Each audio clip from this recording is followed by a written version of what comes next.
And so I remember this person switching on me. And when they switched on me, they looked at my degrees and they started asking me questions about the legitimacy of my degrees. And then they actually asked me about my last name and why it was hyphenated. And they started to attack my character.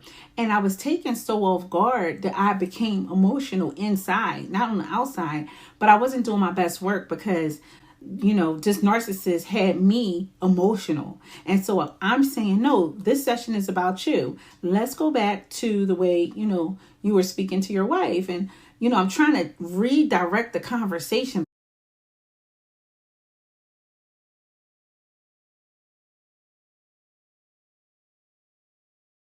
But man, he got under my skin. And I remember thinking to myself, I can't do this. I cannot do this.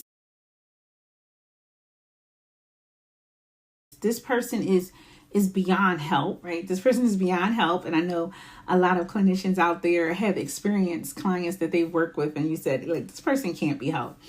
And after that session, I felt so emotionally drained. And I said, I can't do this.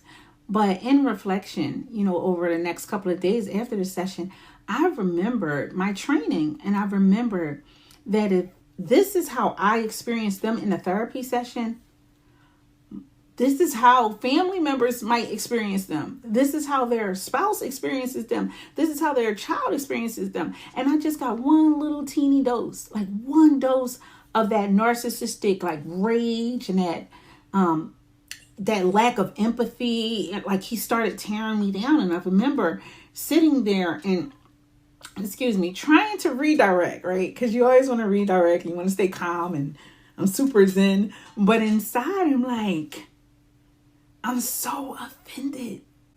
And so I remember my training, like, people bring themselves to the therapy session. You bring yourself to the therapy session. And so if he's making me feel like this, my God, this is why his relationships don't work.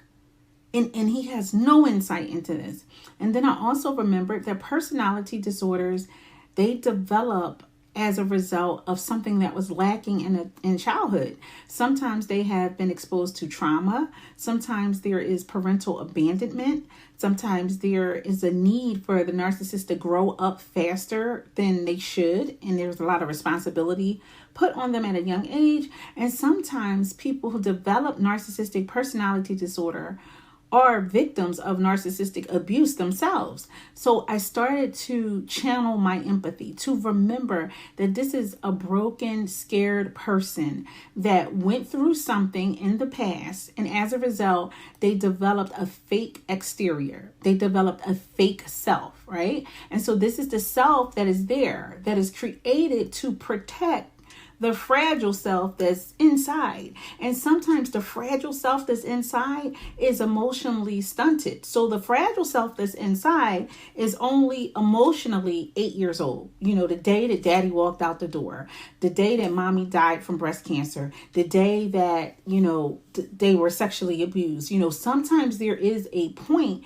where emotionally there is a delay. Around that time, the narcissist personality is starting to develop into a personality that can protect the fragile child or the fragile self from the cruel outside world, which is unpredictable, inconsistent. People are inconsistent, and people possibly disappear or possibly abuse you.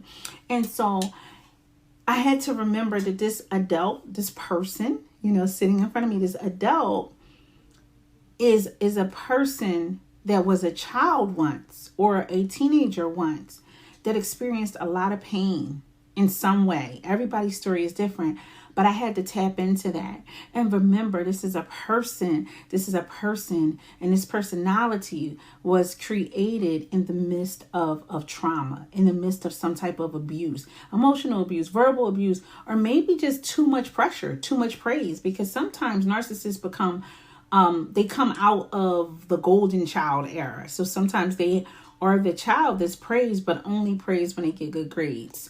only praised when they score a lot of points for the team, only praised when they look the best or get the award. So, it could be any number of events, but at some point, this person was a child. And at some point, this person was hurt and in so much pain that they had to develop this defense. And this defense is a whole personality. And so that's how a personality disorder works. It is a whole personality that is developed out of trauma, out of pain, out of the need to protect oneself.